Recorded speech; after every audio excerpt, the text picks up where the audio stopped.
Hi నమస్తే అండి. నేను సత్యాని. Welcome back to Sri Satya recipes. ఈ వీడియోలో ములక్కాయ నిలవ పచ్చడి చేయడం చూపిస్తున్నాను. వేడివేడి అన్నంలో ఈ పచ్చడిని నెయ్యిని వేసుకొని తింటూ ఉంటే చాలా బాగుంటుంది. అన్నం మొత్తం దీంతోనే తినేయాలనిపిస్తుంది, అంత బాగుంటుంది. ఈ ములక్కాయ నిలవ పచ్చడిని అమ్మ చేసే విధంగా పెడుతున్నాను. ఈ ములక్కాయ పచ్చడి 6 నెలల పైనే నిలవ ఉంటుంది.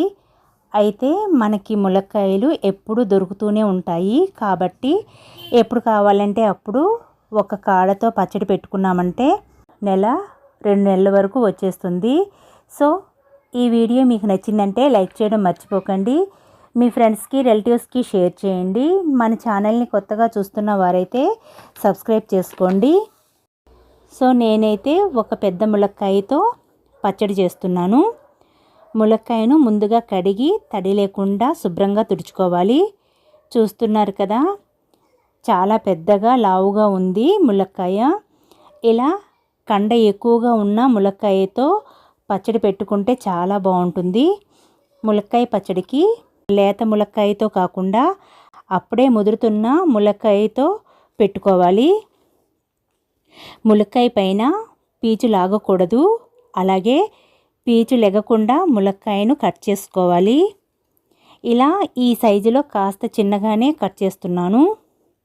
ఇలా గిన్నెడు ముక్కలు అయ్యాయి. వెయిట్లో అయితే ఒక 1/2 కిలో వరకు ఉంటాయి. ఇందులోకి 50 గ్రాముల వరకు చింతపండును వేస్తున్నాను. అయితే ఈ పచ్చడికి అన్ని ఇంగ్రీడియంట్స్ ఉజ్జాయింపుగా వేసి పెట్టుకోవచ్చు.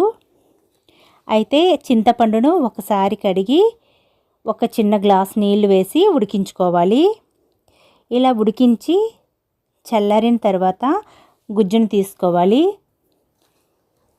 స్టవ్ పై ప్యాన్లో 1 టీ స్పూన్ మెంతులు వేసి ఇలా డార్క్ కలర్ వచ్చే వరకు హీట్ని లో ఫ్లేమ్లో ఉంచుకొని వేయించుకోవాలి. ఇందులో 2 టీ స్పూన్స్ వరకు ఆవాలు వేసి 1 నిమిషం పాటు వేయించి మిక్సీ జార్లో వేసి ఫైన్ పౌడర్ లాగా గ్రైండ్ చేసుకోవాలి. అదే ప్యాన్లో ఈ కప్పుతో 1 కప్పు పల్లి ఆయిల్ వేస్తున్నాను.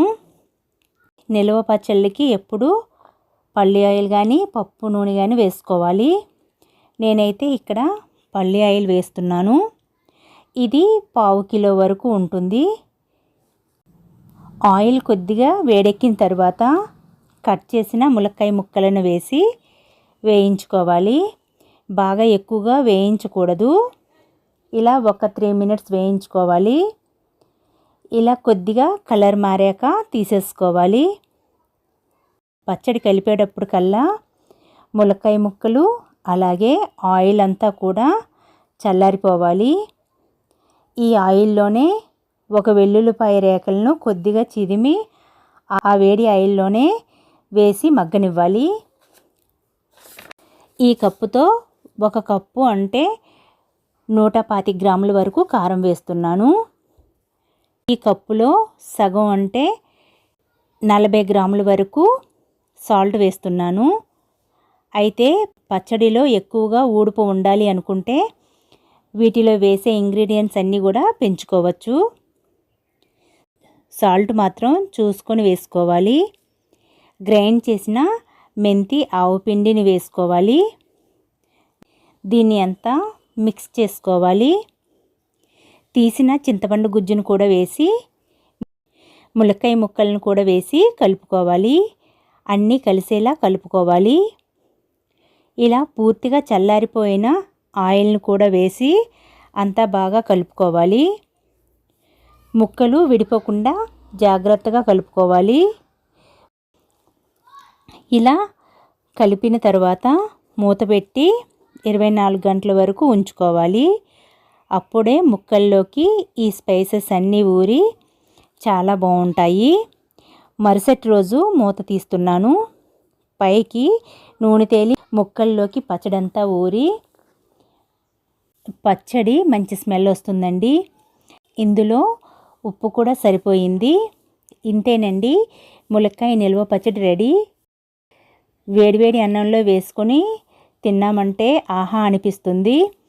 ఈ వీడియో మీకు నచ్చినట్లయితే లైక్ చేయడం మర్చిపోకండి. మీ ఫ్రెండ్స్కి రిలేటివ్స్కి షేర్ చేయండి. మన ఛానల్ని కొత్తగా చూస్తున్న వారైతే సబ్స్క్రైబ్ చేసుకోండి. Thanks for watching Sri Satya recipes.